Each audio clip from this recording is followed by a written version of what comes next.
Good morning and again welcome back to my daily blog. আমি আবারও চলে এসেছি আজকে সুন্দর একটা ভিডিও নিয়ে। আজ আছে আমরা শিলিগুড়িতে। কাল হচ্ছে আমার যে এক্সাম রয়েছে, তো আজ ওর জন্য আগে গিয়ে মামা বাড়িতে থাকবো, তারপর কাল এক্সাম দেবো। এই তো শিলিগুড়িতে পৌঁছে ব্যাটলিয়ান মোড়ে নেমেছি। ফুলবাড়ির একটু কাছেই ডাবগ্রাম বলে একটা জায়গা রয়েছে, ওখানে আমার মামা বাড়ি। এই তো মা এখন ফোন করছে, মামিকে ফোন করে জেনে নিচ্ছে যে জায়গাটা কোথায়। তো টোটোকে বলে দেওয়া হয়েছে, কাকু সেই মতো এখন নিয়ে যাবে। এই দেখো যাওয়ার সময় এই মন্দিরটা কি সুন্দর লাগছে না? এটা পুলিশের ক্যাম্পেরই মন্দির। পরে মামির কাছ থেকে জেনেছি এই মন্দিরে নাকি পুরোহিতরাই, মানে যারা পুলিশ তারাই পুজো করে। খুব সুন্দর লাগছিল মন্দিরটা। রাত্রেও আমি ভিডিও করেছি, যখন তোমরা দেখতে পাবে। এই যে অনেক দিন পর বাড়ি থেকে একটু বেরোলাম। অনেক দিন মানে অনেক দিন পরই, মানে বাবা চলে যাওয়ার পর সেরকম তার বাইরে বেরোনোও হয়নি। আর আমরা লাস্ট 2-3 বছর ধরে বাবা যেহেতু অসুস্থ ছিল, তার জন্য বেরোতামও না। এই দেখো এই মাঠটা কতটা বড়, এখানে আশেপাশে অনেক ইন্ডাস্ট্রি রয়েছে ওদিকটায়। আর এই যে এখন আমরা মামা বাড়িতে কিন্তু ঢুকছি। এই যে চলে এলাম মামা বাড়িতে। আমার মামাদের বাড়ি তো বীরপাড়াতে, কিন্তু মামারা এখানে কাজের সূত্রে এখানে থাকে। তো আজকে এখানেই থাকবো। আজকে থেকে কালকে পরীক্ষা দিয়ে তারপর কিন্তু বাড়ি ফিরবো।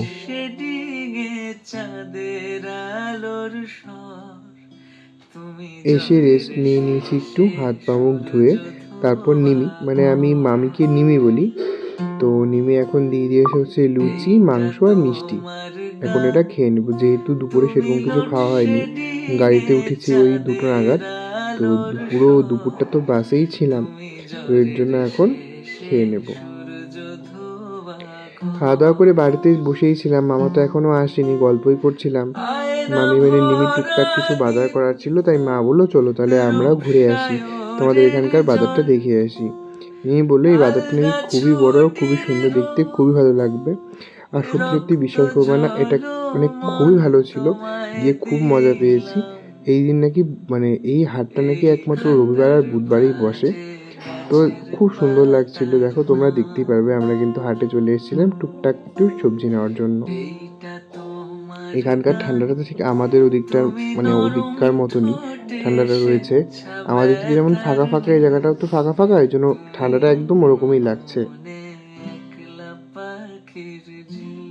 আমি সেরকম কিছু একটা পরে আসিনি, একটা কুর্তা ছিল, ওটার উপরেই খালি এই যে মোটা শালটা পরে এসেছি।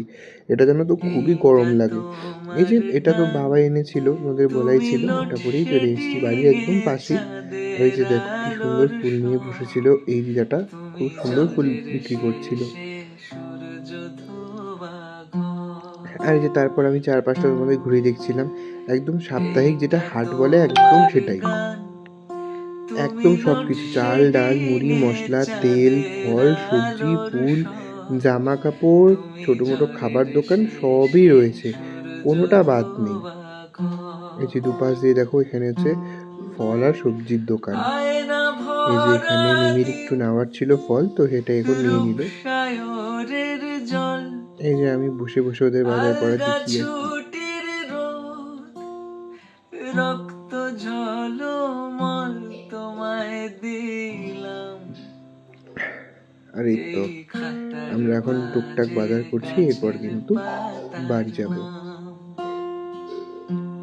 আর বলে না ঢেকি স্বর্গে কেউ ধান ভাঙে, এই যে মা পান তো নেবেই, এখানে একবার এসে এখানকার পান টেস্ট না করে যায়।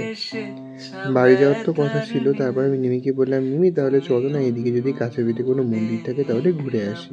তো নিমি বললো এখানে একটা কালী মন্দির রয়েছে, আর আমি কোথাও যাব সেখানে মা কালীর মন্দির থাকবে না বা মা আমায় ডাকবে না, সেটা কি হয়? তাই আমরা এখন ওই জটিয়াখালী না কোনখানে বলে, ওখানে একটা কালী মন্দির রয়েছে, ওখানে এসেছি। আর এই দেখো এসে এখানে উপরন্তু পাওনা পেলাম হচ্ছে এখানে কীর্তন হচ্ছে। মন্দিরটা তো খুব ভালো লেগেছে। এই যে এখানে কিন্তু কীর্তন হচ্ছে, আর আমরা অনেকটা সময় ধরে এখানে দাঁড়িয়ে কিন্তু কীর্তন শুনেছিলাম।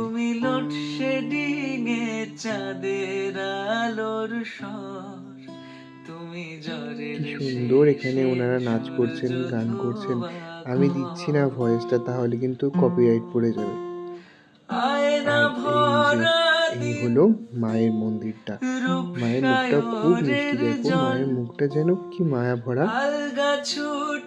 এটা পাথরের মূর্তি, এজন্য খুবই সুন্দর লাগছে।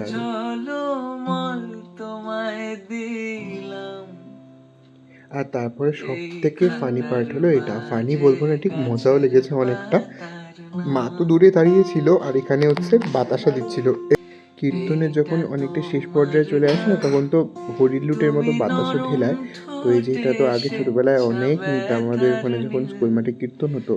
এখন তো পারে ভুলেই গিয়েছি, কিন্তু আজকে একদম ছোটোবেলাটার মনে হয় ফিরে পেলাম।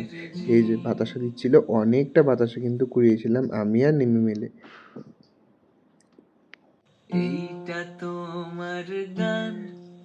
ওইটুকু সময় মনে হচ্ছিল যেন কি মজাটাই না পাচ্ছি। একটু একটু করে দিচ্ছিল বাতাসা আর মনে হচ্ছিল যে ওখান থেকে চলে আসি। এই যে তারপর আমরা দুজন মিলে এই যে এটুকু আমি কালেক্ট করেছি। এই যে এখন কিন্তু আমরা বেরিয়ে যাব। বেরিয়ে যাচ্ছিলামই, ওখানে রয়েছে একটা শিব মন্দির। তো শিব মন্দিরটাই দেখতে আসলাম। আর পাশেই রয়েছে একটা নদী। তো এখন নদীটা যেহেতু রাত্রি বোঝা যাচ্ছে না, ওই যে দেখো সাদা চরটা দেখা যাচ্ছে, তার পাশেই কিন্তু নদী রয়েছে। আর তারপর ওখানে আমরা পেয়ে গেছিলাম একটু ভোগ। এই ভোগ খাওয়া কিন্তু খুবই সৌভাগ্যের বিষয়, কারণ ভোগ দর্শনে দুর্ভোগ কাটে। তো এখন আমরা এখানে যেহেতু একটু পেয়ে গেলাম ভোগটা, এটা তো খেয়ে নিতেই হবে। আমাদের ওখানেও কিন্তু ভোগ দিয়েছিল, আমাদের ওখানে তো পরপর 4টা কীর্তন হয়েছে। তো আমরা কিন্তু ওখানে একটাতেও কিন্তু ভোগ পাইনি। কিন্তু এই দেখো দূরে, বাড়ি থেকে এত দূরে এসেও কিন্তু আমরা এখানে ভোগটা পেয়ে গেলাম। ভগবান চাইলে কি না পাওয়া যায়। আর এই তো এখন আমরা হাঁটতে হাঁটতে রওনা দিয়ে দিয়েছি। বিকেলে ওই ভারী খাবার, তারপরে এই যে এখন এখানে খাওয়া হলো, অনেকটা মানে পেট ভর্তি হয়ে গেছিলো, তাই বললাম চলো হেঁটে হেঁটেই যাওয়া যাক। তো এখানে কিন্তু আজকে আমরা অনেকটা হেঁটেছিলাম, প্রায় ওই 1.5-2 কিলোমিটারের মতো। কিন্তু গল্প করতে করতে এসেছি তো মালুমই পড়েনি। আর এই দেখো আকাশ দিয়ে কিন্তু উপর দিয়ে কি সুন্দর একটা ট্রেনের মতো কি যাচ্ছিল।